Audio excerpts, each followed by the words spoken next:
مع صاحب المبادرة. السعر طبعا فرق كبير عن الأسعار اللي في السوق، نعرف تفاصيل أكتر. اشمعنى الضاني اللي ب 200 و 300 و 600 وكام؟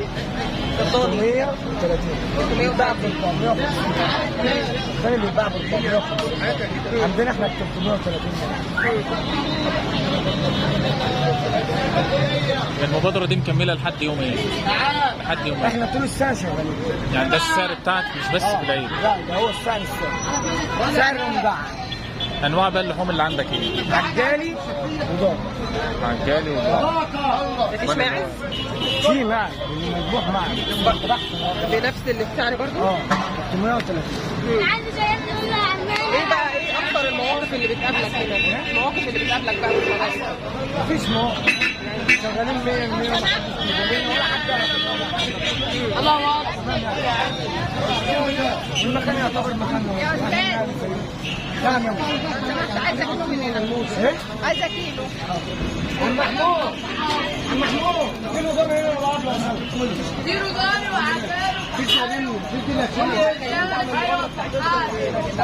المبادرة بتاعتنا محافظة البيوم هنا محمد قسم بيبيع لحم رجالي وضاني لحم.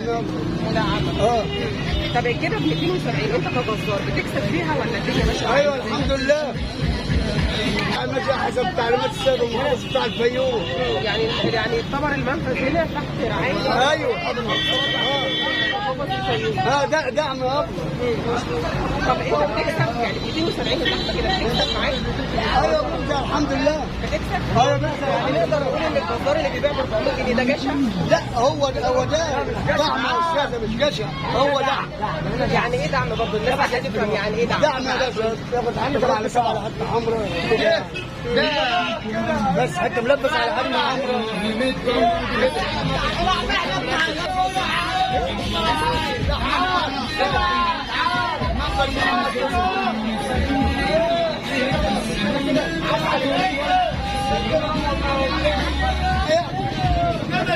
كم يعرفوا الزبون بياكل بعين.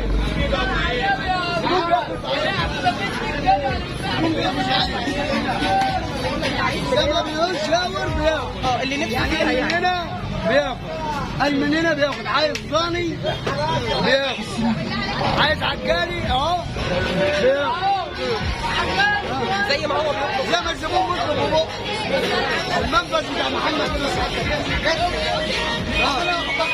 يعني اكبر جزار يعتبر في محافظه الفيوم. كده حوالي كام وفي العيد؟ بالنسبه للعيد. بالنسبه للعيد الله اكبر بنبدا 70 80. اي حد بيجي بقى يطلب منك اي كميه؟ اي حد بيجي بياخد حقه وبزياده. حقه وبزياده. احنا خدامين شعب الفيوم وتحت امر الساده ومحافظه الفيوم.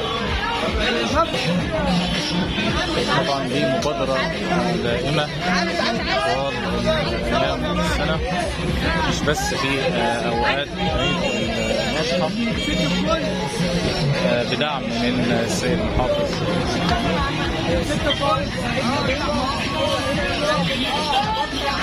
هي الأسعار موحدة بالنسبة لأنواع اللحمة كلها عن الضاني؟ موحدة. ده دعم. يعني الضاني زي اللحم العجول كله زي بعض؟ عجول بقى ايوه. كله سعر واحد؟ سعر واحد عجول بلدي. ده سعر دائم طول السنة؟ ان شاء الله. ده دعم. وضاني برضه اهو. لحم ضاني ولحم عجالي كل جميع انواع اللحوم. تحتم السر المحافظ وتحتم شعب الفيوم. جميع طبعا انواع انت سعر يا باشا.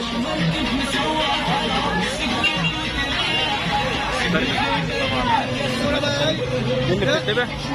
ده اللي بيتذبح يا باشا. لحم بقري اهو. عمول بقري. عمول بقري يا باشا. بيذبحوا من دي بقى؟ ايوه الخرفان دي برضه شغاله برضه عادي.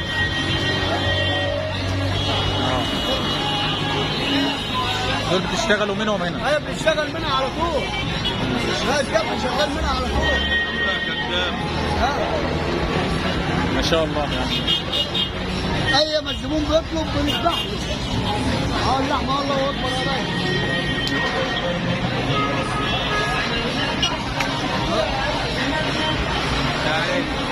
عيني عليك يا ابراهيم، الله يرحمك ويسامحك يا الراجل ابن وسخه.